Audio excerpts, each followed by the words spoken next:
na cha shrotra jive, na cha grana netre, na cha vyoma bhumir, na tejo na vayu, Chidananda Rupa Shivoham Shivoham Nacha Prana Sangnyo Navai Panchavayur Navasapta Dhatur Nava Panchakosha Navakpanipadam Nachopastapayu Chidananda Rupa Shivoham Shivoham.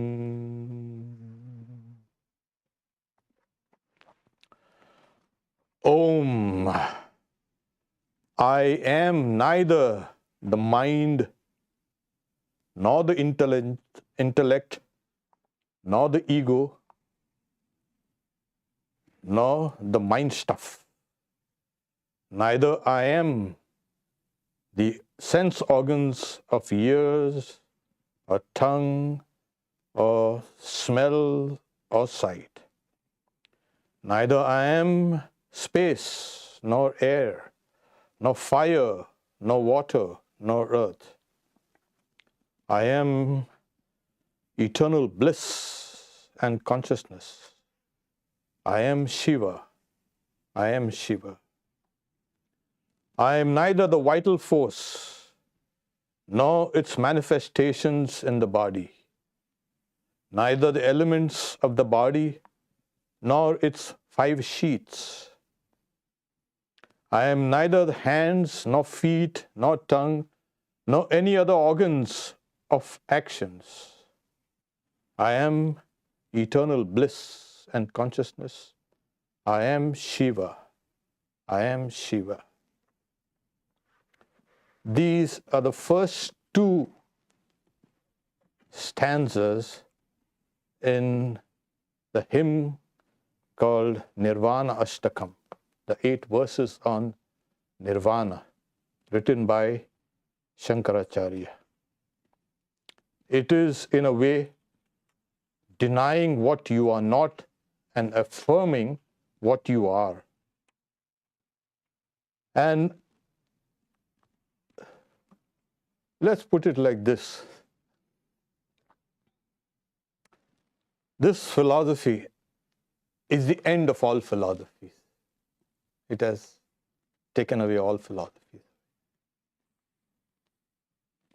It is the highest reading of reality, and that is the absolute. It is also the grand unification of all the disparate systems and things in the world. Being of such a nature, this philosophy, we call it a philosophy, but the actual meaning of the Sanskrit word is darshana, to see, to experience. So this experience is the highest possible experience that a human mind can never attain. There's nothing higher than that. Everything else is. But to become even eligible to reach this experience, you've got to be a god. As simple as that. Goddess. You have got to give up all the human limitations, whatever they are, either physical, or mental, or moral. Physical, you cannot jump out of your own skin. But all limitations that make you what you are, or just an ordinary human being. All these things have to go. And you'll have to experience a gradual ascendancy within your own self, within your own consciousness, till you get this experience. There is a vast amount of interest, and because it's so simple, it has a kind of a glamour, kind of, oh, simple, and it promises the highest. What could be better than this?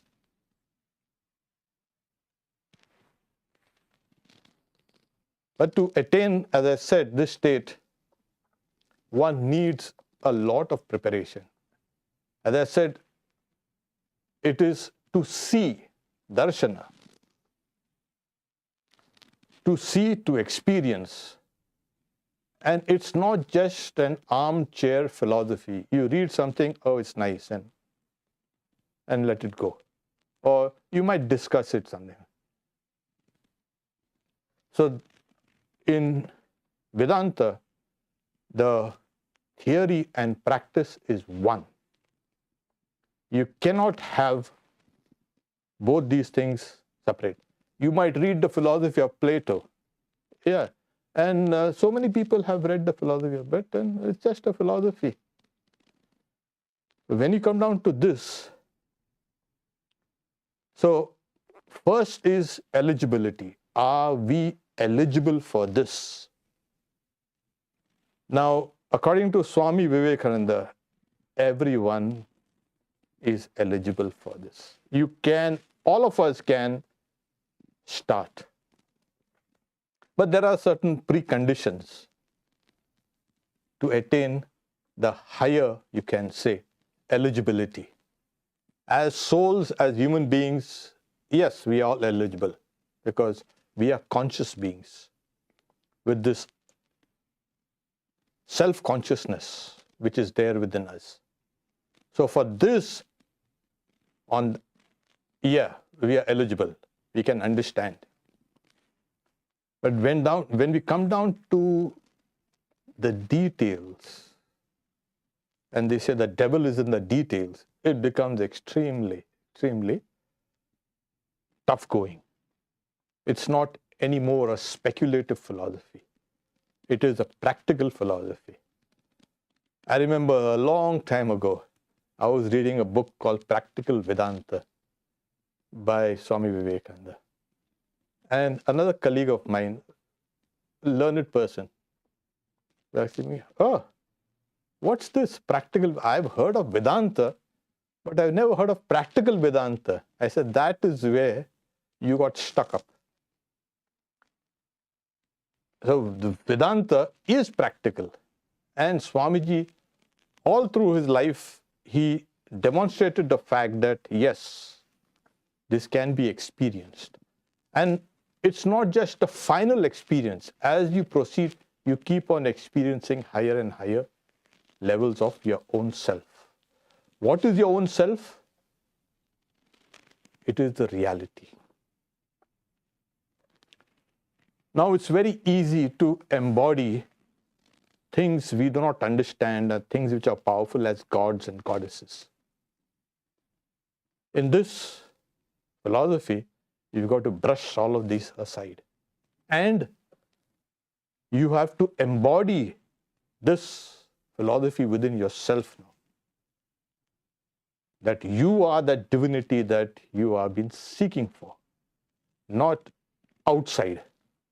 All external pursuits have now finished for you. That is the end of dualistic worship. So you now embody these very ideas. So that's why Vedanta, especially Advaita Vedanta, it's speaking about you. It's not an obscure book and terse and you can say subtle arguments. It's talking about you. That's where it gets its whole force of strength and purpose. So we are going to speak about the disciplines required for the yoga of knowledge, Jnana Yoga.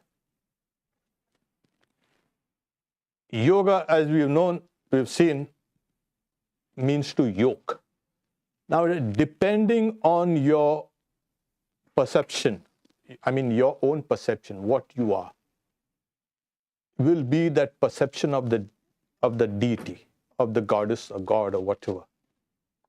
And the word yoga can be applied to this. So there's karma yoga, there's bhakti yoga, there's raj yoga, etc. But the highest is Jnana Yoga. It is a culmination of all the yogas.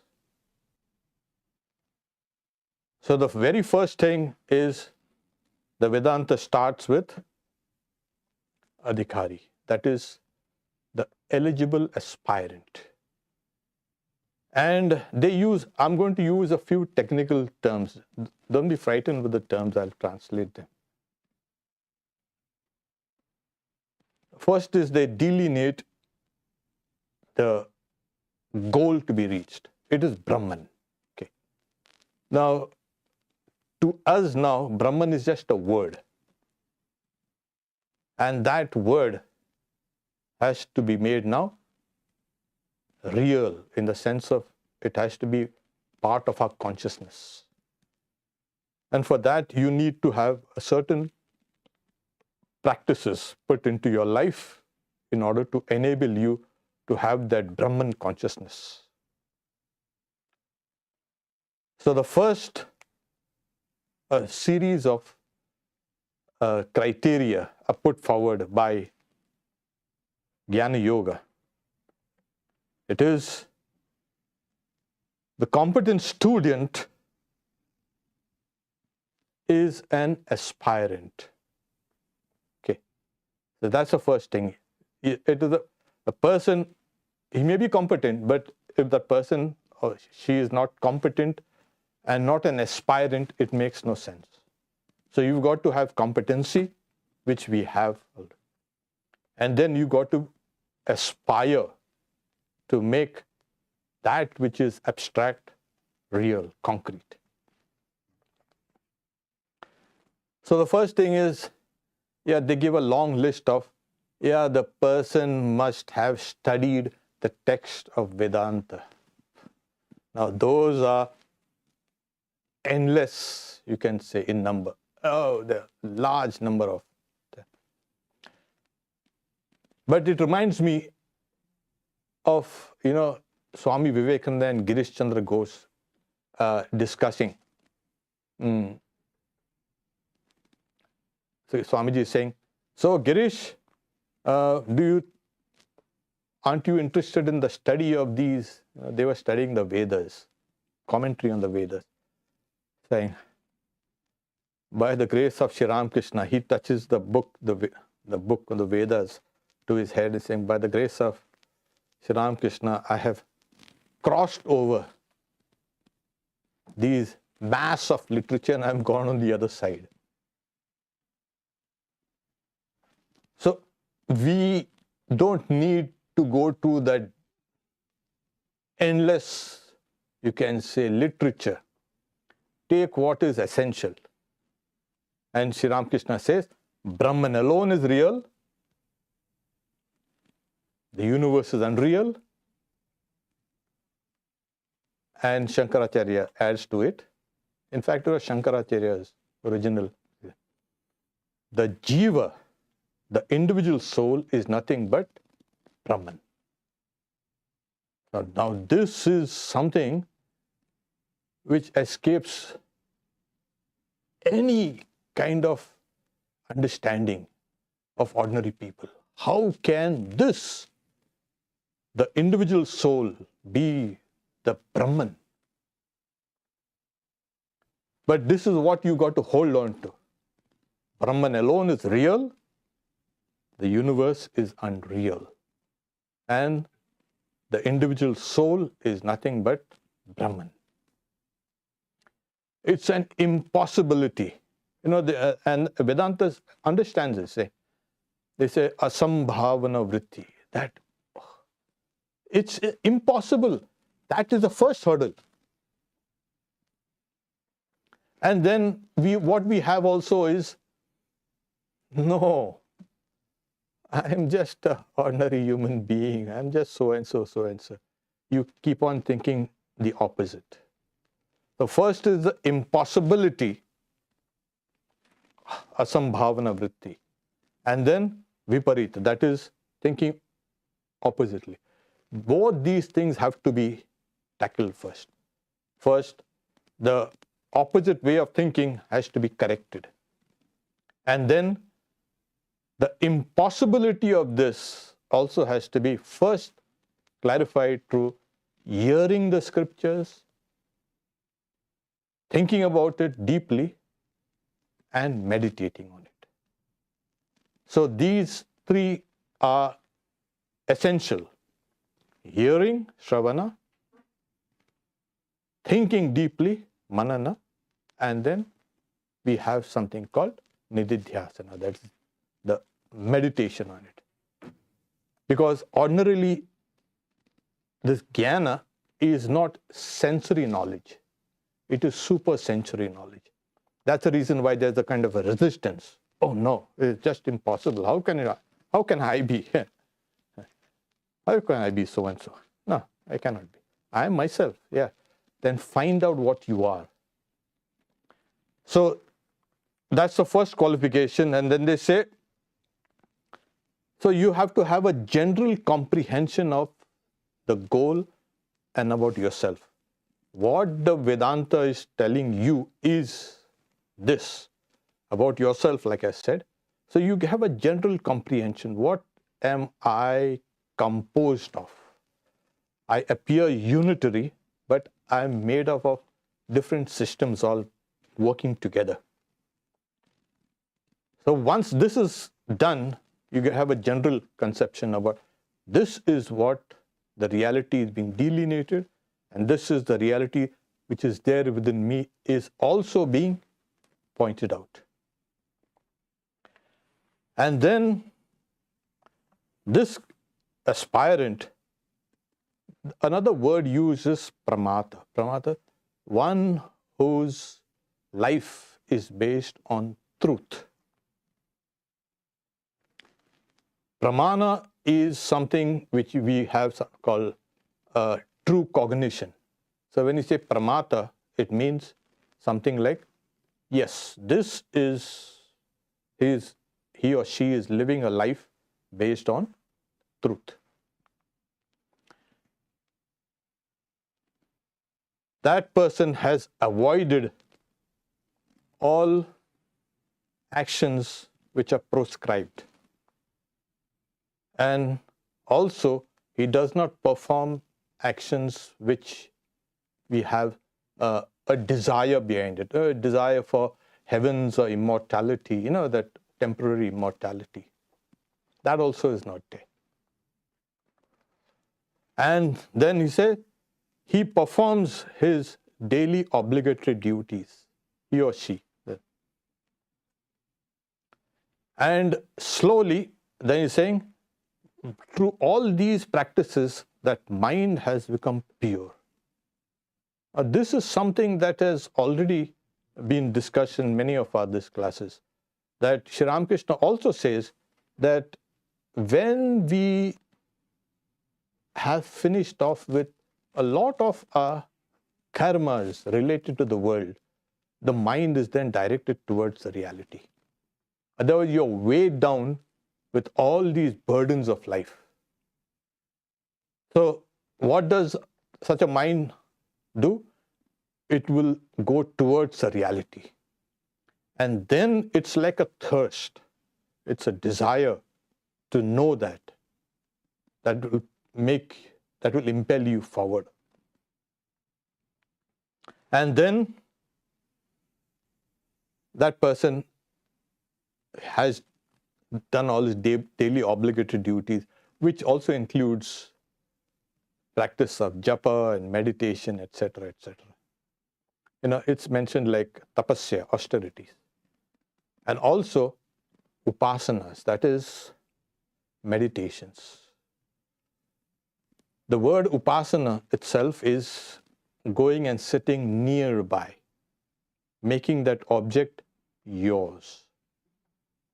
Now what happens is, these meditations and the Upanishads are full of these different types of meditation. So it is meditating on the aspect of reality that is visible, that can be perceived. So this person has been meditating on these objects of meditation. And then saying, this person then takes up the next stage, which is called the Fourfold disciplines of Vedanta.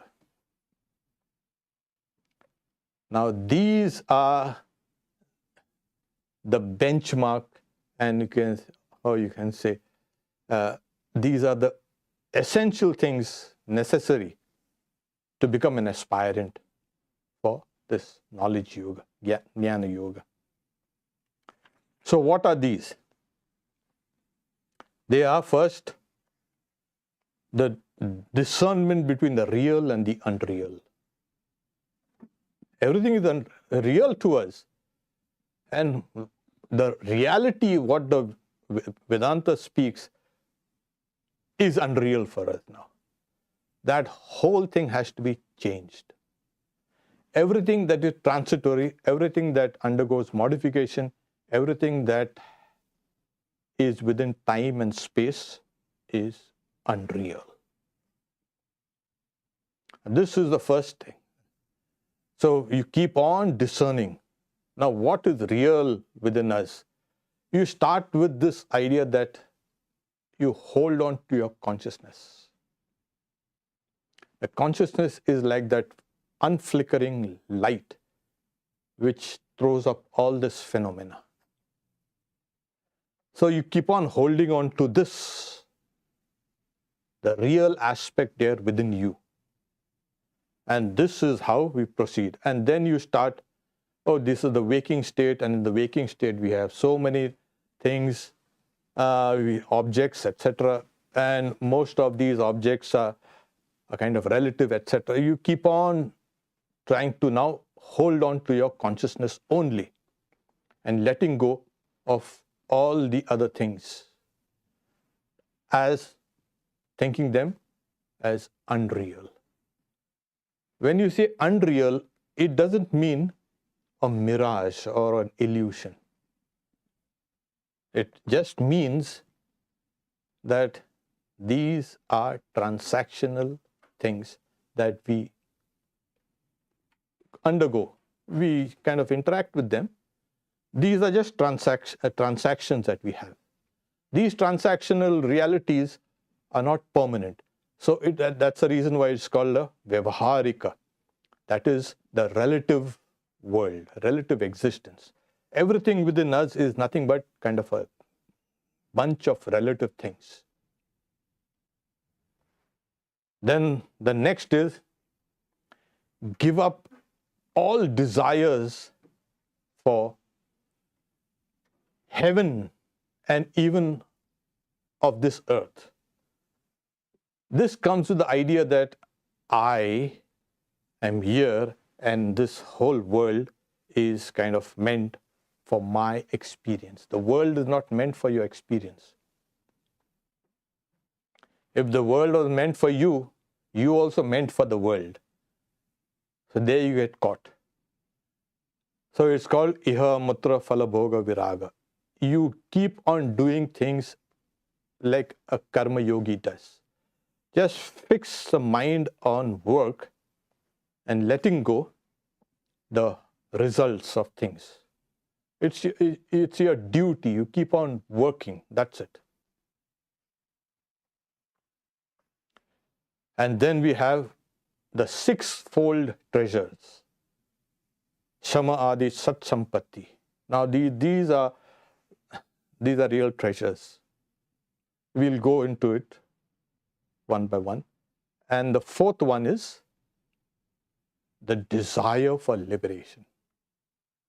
Now, if this desire for liberation is absent, everything is reduced to nothing but, as they say, just a philosophy, just something, an intellectual curiosity, just something to make you feel good, or maybe you feel bad also, who knows. So this desire for liberation, when does this arise in a person? When that person has seen the vanity of all things. And the soul has been with us for many, you can say, cycles of creation. You cannot fool it for too long. It will detect, the lies. We are caught in it, yes, but we know that we are caught, and the desire to extricate yourself from all these various situations is always there. The soul is trying to impel you inside to get away from it all. Because the idea of bondage is antithetical to the idea of the soul. The soul, by its very nature, wants to be free, and it finds itself bound. But things that it had done and thought years ago, maybe, or even now, wrong choices, wrong knowledge, and everything. So it has found itself, and it wants to struggle to come out of it. So that is the desire for liberation. This is extremely important. In fact, in the life of Sri Ramakrishna, you find that his entire spiritual practices came later, but it was his desire to see the goddess Kali that impelled him, and he got the vision of Kali. So it was a desire to see this. So the desire to become free has to be the dominant note in one's life. If that is not there, Vedanta becomes kind of, just another nice philosophy. So these are the fourfold disciplines. The discernment between the real and the unreal, the giving up of all ideas of heaven and even of this earth, and then the 6 treasures, and then desire for liberation. These are the foundational principles, these are the core of Vedanta. It is only then when you start, you can say, proceeding. The goal is superconsciousness. But we do not know what is superconsciousness exactly. So you've got to enter into that realm. So this foundational principles, once established there, will give you this highest experience of Brahman. And we do not know. Now, Swami Vivekananda, in one of his lectures in San Francisco, he says, how long does it take one to realize that one is that Brahman? Just a blink of an eye. For him, it was a blink of an eye, not for us.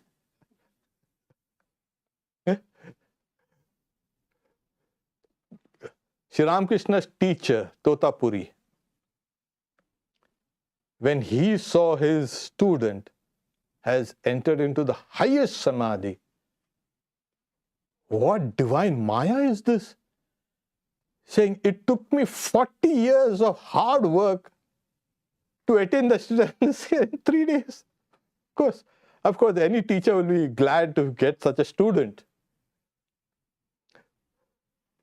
Once when Swamiji was in South Pasadena, he was living with those sisters. One of them had a son. So he was 17.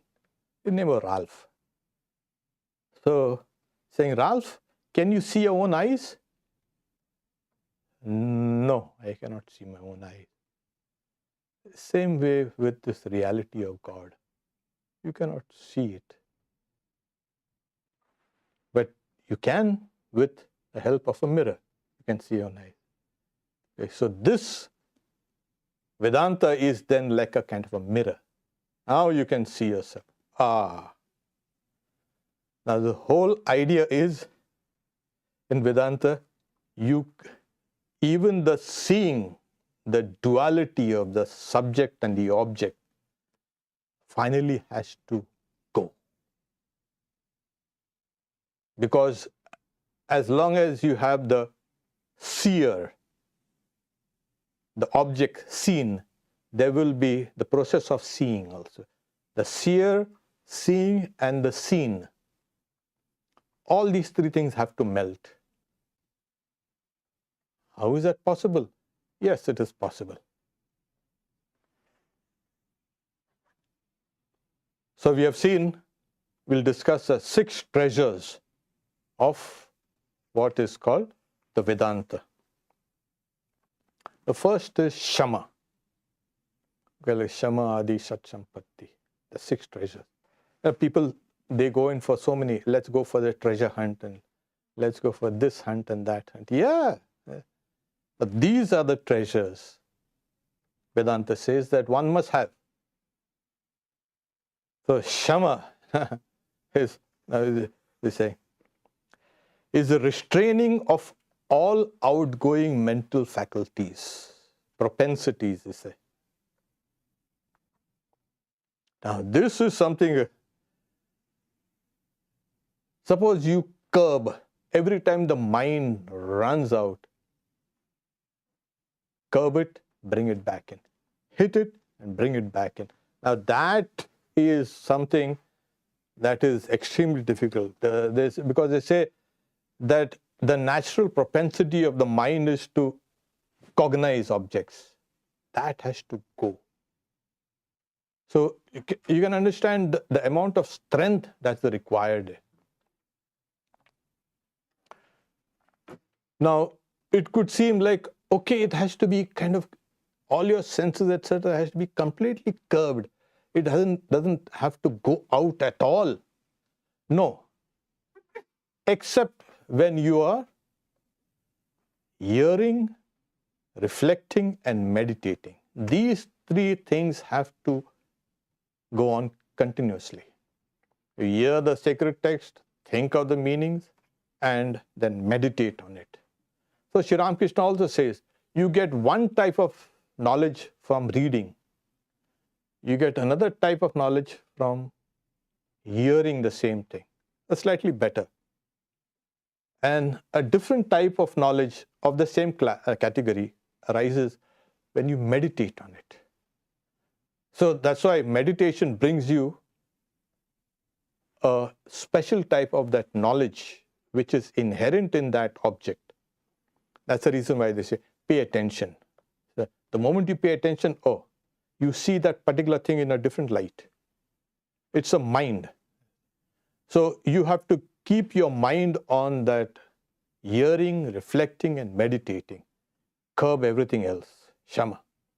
Dhamma is restraining the external organs. Now, Shama is the restraining of the internal organs, and Dhamma is the restraining of the external organs. This is something that we see. I'll give you an example. Swami Vivekananda once was undergoing some treatment, Ayurveda treatment. The doctors said, you don't have to drink water when his treatment is on. And it was hot and humid, and Swami Vivekananda used to drink a lot of water. So his disciples said, what will happen tomorrow when you start this treatment? Not a drop of water will enter my mouth. And if it does, my throat will constrict. It won't let that drop of water. So these people had complete mastery over their senses. These are the masters of the senses. Now, what are the senses, the mastery? It's like the Upanishads also give an illustration. It's like a chariot. You have a chariot and you have horses, and the horses are yoked to the chariot, and you have the reins in the hands of the charioteer. So the horses are those, you can say, which lead the chariot and the charioteer. But the reins of the mind and the intellect is the, you can say, charioteer. So it is up to this charioteer to rein in the horses and direct it where it wants to go, not where the horses want to go. Right now, the horses are going wherever they want to, because the mind is just running about. Even in the Bhagavad Gita, Arjuna tells Sri Krishna, this yoga that you are teaching me, it's extremely difficult. Why? Because my mind is restless. And the Lord smiled and said, yeah, that's the nature of the mind. But it can be curbed by practice and detachment. So it's practice. This will not appear in you the moment you say, oh, I want to be a Vedantist. It needs practice. And then you will find that you can. There's another example. Swami Shardananda, when he was writing the Great Master, he was, concentrated in the. And there was another devotee, Holy Mother's attendant, called Golapma. She scolds the other people around. Sharat is writing this book, and you all making noise out here. So then after a while, Sharat Maharaj, he says, don't worry, I've told my ears not to hear anything outside. What? Is it possible? Yes, it is possible. When Sri Ramakrishna used to sit down to meditate, he used to feel as if somebody is locking up all his limbs, etc., like somebody's turning the keys. And it only opened when he had finished meditation. So every sense organ of his was completely restrained. Is it possible? Yes, it is possible, like I said again. But that needs practice, Shama and Dhamma. And then, okay, you've done that. The next is, after restraining all these things, you must keep it there, not let it again bubble out. Oh, now it's time to, okay, I'll take it easy. That thing will bubble out again.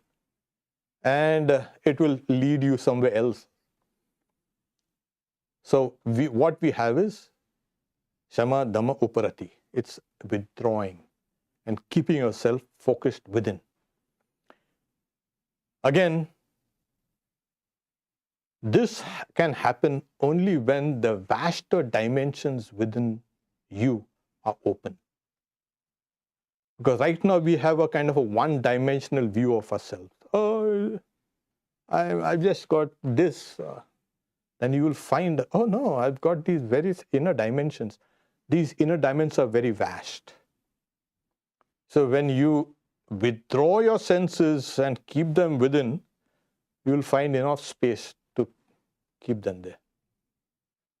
So in every case of Vedanta, they say, get away from the senses, get away from the senses, get away from the senses. Because the senses delude you. What we see of the world is just, in our mind, is just a representation. So you have withdrawn this senses into the mind. And the mind is then withdrawn into the intellect. And the intellect is then again withdrawn into the individual sense of self. So it's a telescoping things, one after another inside. Okay. So Shama and Dhamma and Uparati.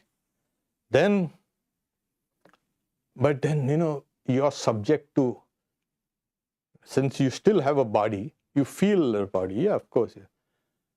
Yeah. You have the idea of heat and cold and pain and pleasure and joy and sorrow And you can say praise and blame and all these things. These are the dual throng that one meets with every day. Every day. So the next stage is to keep yourself equipoised in this. And not be ruffled, or you can elated with something you find or something you experience outside. So it's called titiksha. This is the endurance, the stamina to keep going and not be buffeted by these waves that come to you. Then the next is concentration, samadhana. Samadhana is to keep yourself firmly placed in one area, to keep yourself established there. So that is concentration. When the energies that have been flowing outside have been curbed, withdrawn, they have to be focused. You see, you cannot leave them as they are. And this is what happens. So you focus them on the inner self. It's called samadhana. At the same time, as I said, you keep on doing the hearing, the reflection, and the meditation. That has to keep on going. The last of this is faith. Faith is, as I say, in the words of the Vedanta and in the words of the Guru. So this is, Swami Vivekananda says, you must have faith in yourself. How do you have faith in myself? I am a useless guy, and the whole world has been telling me I'm useless. How do I have faith in me? Yeah. That has to go. Think of yourself as a soul and have faith in that. Saying if you have faith in all the 3.3 billion gods, and if you don't have faith in yourself, there's no hope for you. Swami Vivekananda very clear. So you have faith in yourself. And then what about these truths of Vedanta as taught by the Guru? The Vedanta has been telling all this while of things about you. So having faith in the Vedanta and having faith in yourself is the same thing. So then it becomes, okay, I have faith in myself. But this, in fact, if you have faith, you'll get anything. And when Friday's class on Girish goes, he asks this, how do I attain all these things? So Sri Ramakrishna, have faith. Even in the Bible is faith, even like the mustard seed. It grows. So that kind of will, Swami Vivekananda says, I will drink this ocean. At my will, the mountains will crumble. Have that sort of faith, have that sort of energy, and nothing can stop you. Right now we think, oh no, I'm just another doormat. Yeah. He will never be a Vedantist. And not only Vedantist, you will not be fit for any kind of yoga also. But like in all yogas, even in this, you can start with, I'm a child of God. I'm not anybody's doormat. And then you keep on. So faith is the root of all. Sri Ramakrishna also used to sing, faith is the root of all. So these are the preliminary, you can say, disciplines for Jnana Yoga. When Sri Ramakrishna was initiated into the Vedanta, now his teacher, he looked at him, and Sri Ramakrishna was sitting on the ghat, bathing the steps leading to the river, in a kind of a abstracted mood. He looks at his guru he had come to Dakshineshwar by boat. The boat was anchored there. He comes and looks at him. Oh, look at this guy. Such an aspirant to Vedanta. And then saying, he came to him and he detected it. Like, will you learn Vedanta from me? I don't know. I'll ask my mother. So Totabari said, oh, go and ask her. He thought his human mother. So Sri Ramakrishna goes to the Kali temple. And so Totabari looking at him, he'll get rid of this delusion later on. Wait. The idea of duality. So Sri Ram goes, and then he sees mother standing there. I say, Mother, will I learn Vedanta?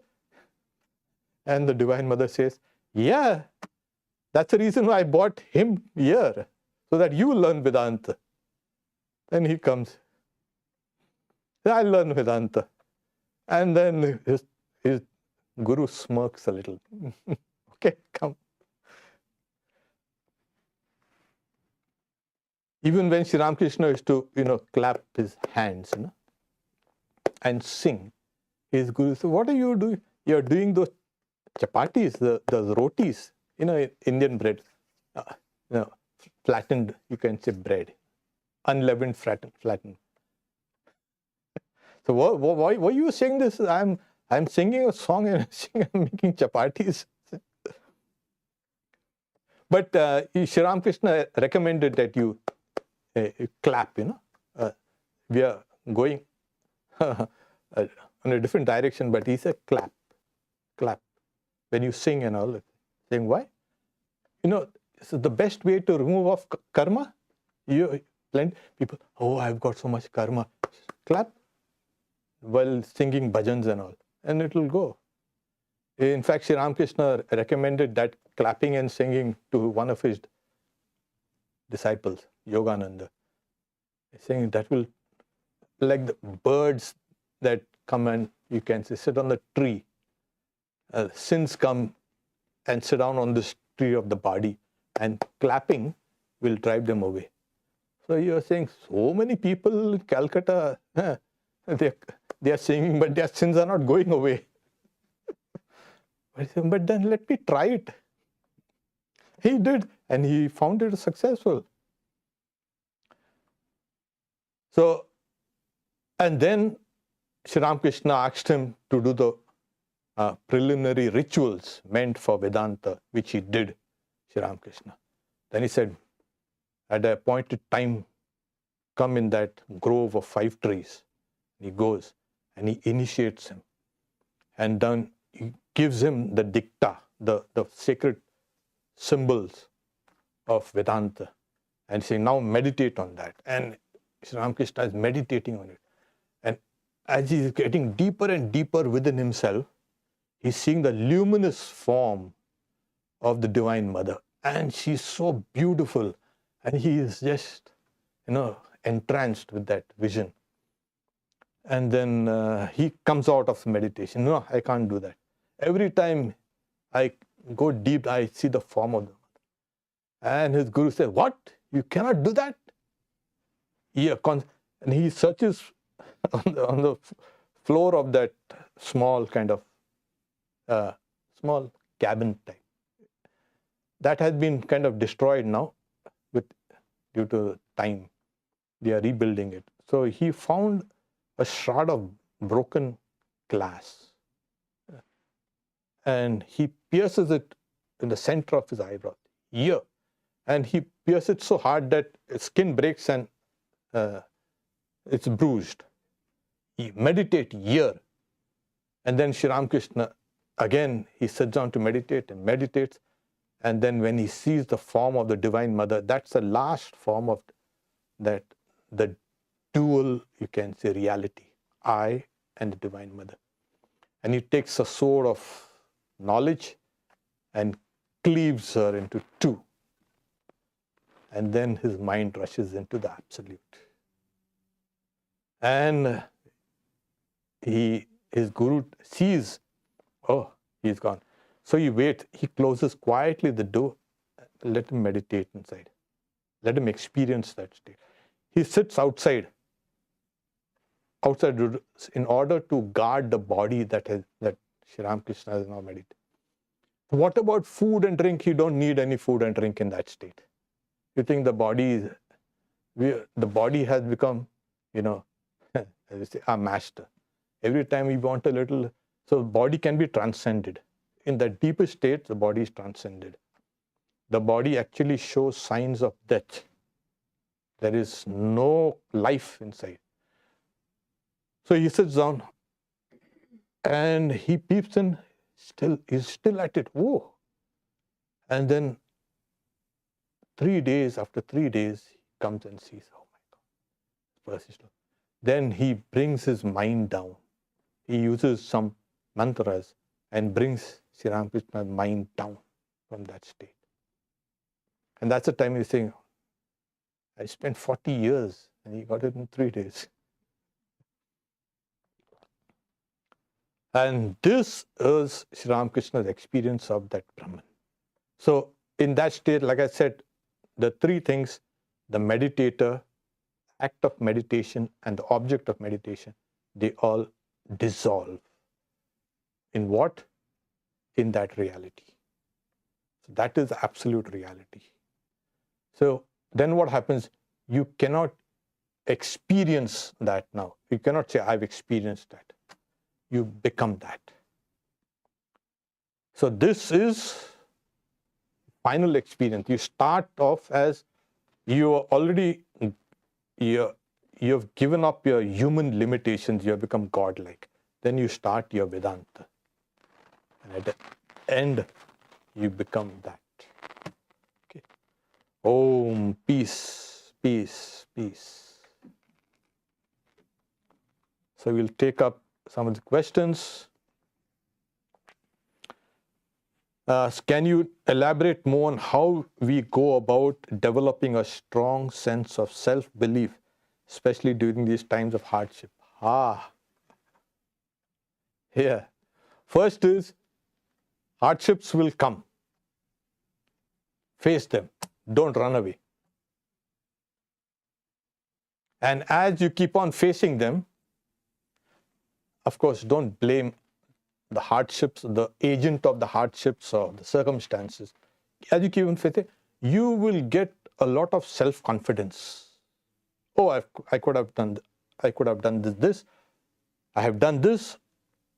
I'll conquer this also.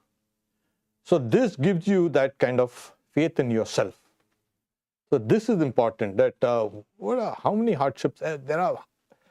There are hardships due to your own, you can say, karma.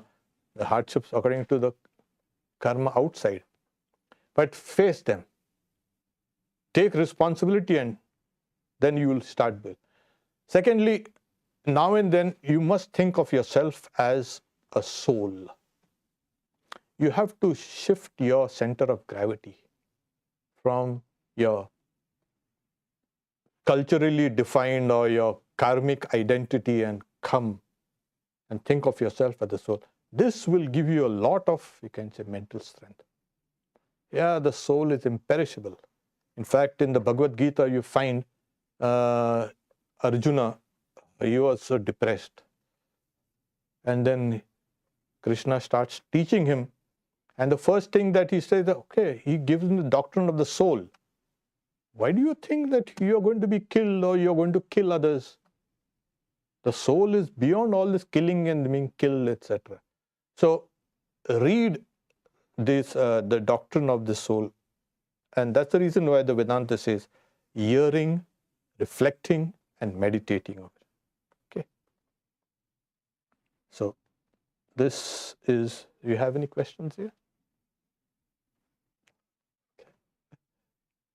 Okay, if you have questions, I'm here. You can stop here. In the evening, we have Ram Naam. So, and Mother's Children, the program is going on there. Om Shanti Shanti Shanti Harihi Om Tat Sat Shri Ram Krishna Arpanamastu.